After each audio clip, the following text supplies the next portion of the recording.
સદગુરુ મહારાજની જય.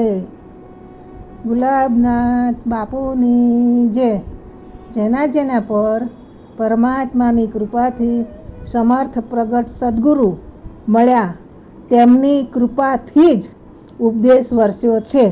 ઉપદેશ પછી હર પલ હર અવસ્થામાં ગુરુ કૃપાથી ઉપદેશ જ્ઞાનની સ્થિતિ રાખવી પડતી નથી, રહેવાઈ જાય છે.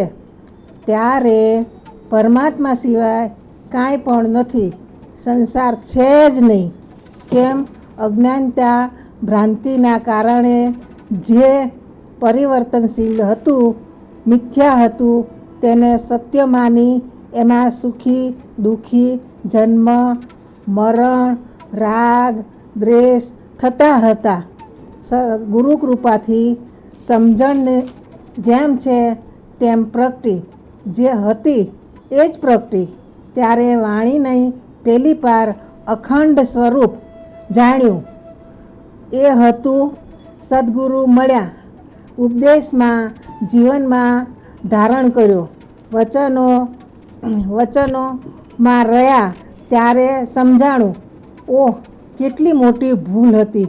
જે ત્રણેય કાળમાં સદાય રહેવાનું ન હતું એને સત્ય માની એમાં સુખ આનંદ શાંતિ શોધતો હતો, પણ મળી નથી. સદગુરુ ગુલાબનાથજી બાપુની કૃપાથી તેમજ ભીખારામ બાપુ મોજેદરિયાની કૃપાથી સ્વયંની જાગૃતિ, ત્યારે જ આનંદ શાંતિ પ્રેમ અભેદતાનો અનુભવ અનેરો છે. જેમ ગુંગો બેરો એ ગોળ ખાધો તેવી સમજ અનુભવની વાત છે.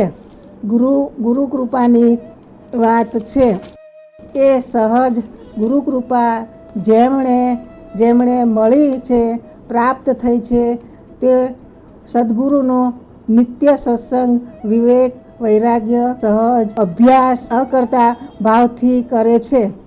એક જ દ્રષ્ટિ મીરા જેવી, મેરે તો गिरधर गोपाल और दूसरो कोई नहीं. તેમજ જેમ સદગુરુની જ્ઞાન દ્રષ્ટિમાં બધા એ પરમાત્મા ગુરુ સ્વરૂપ છે.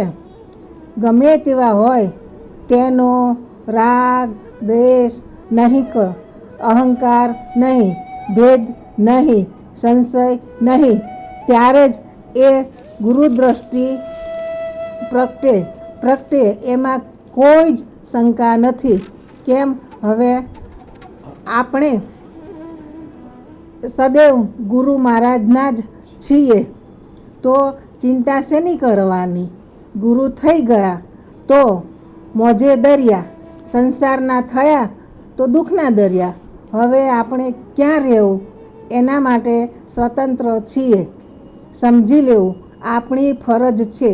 તો ગુરુ મહારાજથી કેટલી અસીમ કૃપા છે. તો આવો આપણે બધા આ સ્વરૂપમાં જાગી જઈએ. બોલો સદગુરુ શ્રી ગુલાબનાથજી બાપુની જય. જય ગુરુ મહારાજ.